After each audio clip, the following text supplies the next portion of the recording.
ಎಲ್ಲರಿಗೂ ನಮಸ್ಕಾರ. ಇವತ್ತು ಎಂದಿನಂತೆ ಭಗವದ್ಗೀತೆಯ ಸಂಚಿಕೆಯಲ್ಲಿ 15 ಮತ್ತು 16ನೇ ಶ್ಲೋಕವನ್ನು ತಿಳ್ಕೊತಾ ಹೋಗೋಣ. 15 ಮತ್ತು 16ನೇ ಶ್ಲೋಕ ಮತ್ತು ಕೆಲವು ಮುಂದಿನ ಶ್ಲೋಕಗಳಲ್ಲಿ ಈ ಅತಿರಥ ಮಹಾರಥರ ಇದ್ದಿದ್ದ ಶಂಖಗಳ ವಿವರಣೆಯನ್ನು ಕೊಡ್ತಾರೆ.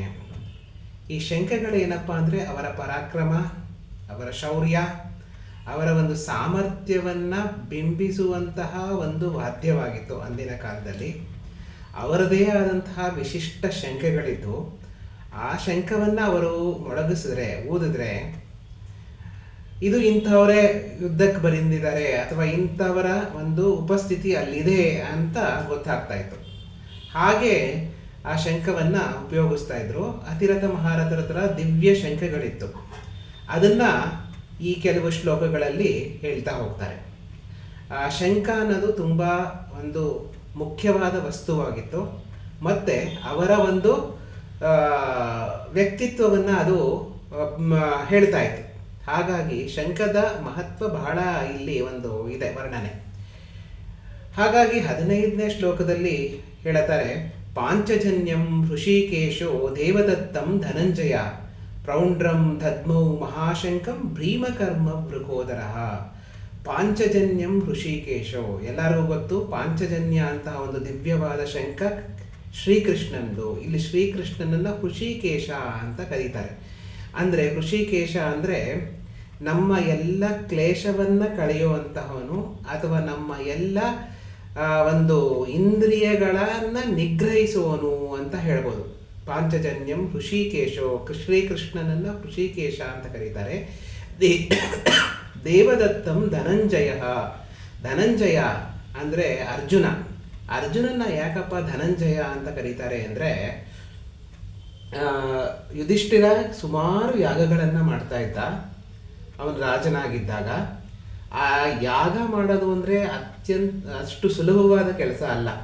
ಆ ಯಾಗ ಮಾಡೋಕ್ಕೆ ಸುಮಾರು ಧನ ಸಂಪತ್ತು ಬೇಕಾಗ್ತಾ ಇತ್ತು. ಆ ಧನ ಸಂಪತ್ತನ್ನು ಒದಗಿಸ್ತಾ ಇದ್ದಿದ್ದು ಅರ್ಜುನ.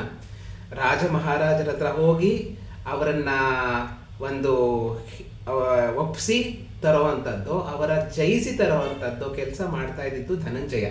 ಹಾಗಾಗಿ ಧನವನ್ನು ಜಯಿಸಿದವನು. ಧನವನ್ನು ಜಯಿಸ್ಬಿಟ್ಟು ಗರ್ವ ಪಡ್ತಾ ಇರಲಿಲ್ಲ, ಅದನ್ನು ವಿನಮ್ರವಾಗಿ ತನ್ನ ಅಣ್ಣನಿಗೆ ಸಮರ್ಪಿಸ್ತಾ ಇದ್ದ ಆ ಯಜ್ಞ ಯಾಗಾದಿಗಳಿಗೆ. ಹಾಗಾಗಿ ಧನವನ್ನು ಜಯಿಸಿದವನು. ಎಲ್ಲರೂ ಧನಕ್ಕೆ ಅಂದರೆ ದುಡ್ಡಿಗೆ ಗುಲಾಮರಾಗ್ತಾರೆ. ಆದರೆ ಇಲ್ಲಿ ಧನಂಜಯ ಅಂದರೆ ಧನವನ್ನು ಜಯಿಸಿದವನು, ದುಡ್ಡನ್ನು ಜಯಿಸಿದವನು, ದುಡ್ಡಿನಿಂದ ಬರುವಂತಹ ಗರ್ವವನ್ನು, ದುಡ್ಡಿನಿಂದ ಬರುವಂತಹ ಮದವನ್ನು ಜಯಿಸಿದವನು ಅಂತ ಇಲ್ಲಿ ಹೇಳ್ಬೋದು. ಅವನು ಧನಂಜಯ ದೇವದತ್ತ ಅಂತ ಶಂಖವನ್ನು ಊದಿದ, ಪ್ರೌಂಡ್ರ ಅಂತ ಶಂಖವನ್ನು ವೃಕೋದರ ಊದಿದ. ವೃಕೋದರ ಅಂದರೆ ಭೀಮ.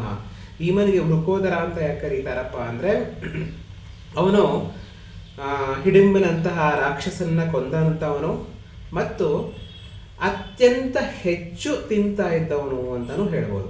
ಎಲ್ಲರಿಗೂ ಕಂಪೇರ್ ಮಾಡಿದ್ರೆ ಅಥವಾ ಎಲ್ಲರಿಗೂ ಹೋಲಿಸಿದ್ರೆ ಜಾಸ್ತಿಯಾದ ಆಹಾರವನ್ನು ತಿಂತಾ ಇದ್ದವನು ಅಂತಾನು ಹೇಳ್ಬೋದು. ಅದಕ್ಕೆ ವೃಕೋದರ ಅಂತ ಹೇಳ್ತಾರೆ. ಪ್ರೌಂಡ್ರ ಅನ್ನೋ ಶಂಖವನ್ನು ಉದ್ದ. ಅದೇ ರೀತಿ ಮುಂದೆ 16ನೇ ಶ್ಲೋಕದಲ್ಲಿ ಅನಂತ ವಿಜಯಂ ರಾಜ ಕುಂತಿ ಪುತ್ರೋ ಯುಧಿಷ್ಠಿರ ನಕುಲ ಸಹದೇವಶ್ಚ ಸುಘೋಷೋ ಪುಷ್ಪಕವು ಅಂತ ಹೇಳ್ತಾರೆ. ಸುಘೋಷ ಮಣಿಪುಷ್ಪಕವು. ಅನಂತ ವಿಜಯ ಅನ್ನೋ ಶಂಖವನ್ನು ರಾಜ ಯುಧಿಷ್ಠಿರ ಊದಿದ.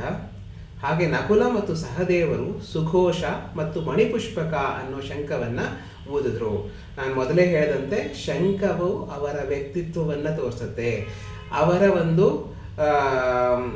ಇಚ್ಛಾಶಕ್ತಿಯನ್ನು ತೋರಿಸುತ್ತೆ. ಆ ಶಂಖ ಅವರದೇ ಆದಂತಹ ಶಂಖ. ಹಾಗಾಗಿ ಈಗ ಇಲ್ಲಿ ಶಂಖದ ವರ್ಣನೆ ಬಹಳಷ್ಟು ಮಾಡ್ತಾ ಹೋಗಿದ್ದಾರೆ ಮುಂದಿನ ಶ್ಲೋಕದಲ್ಲಿ. ಅದನ್ನು ಮುಂದಿನ ಸಂಚಿಕೆಯಲ್ಲಿ ಯಾವ್ಯಾವ ಶಂಖವನ್ನು ಊದಿದ್ರು ಅನ್ನೋದನ್ನು ನೋಡೋಣ. ನಮಸ್ಕಾರ.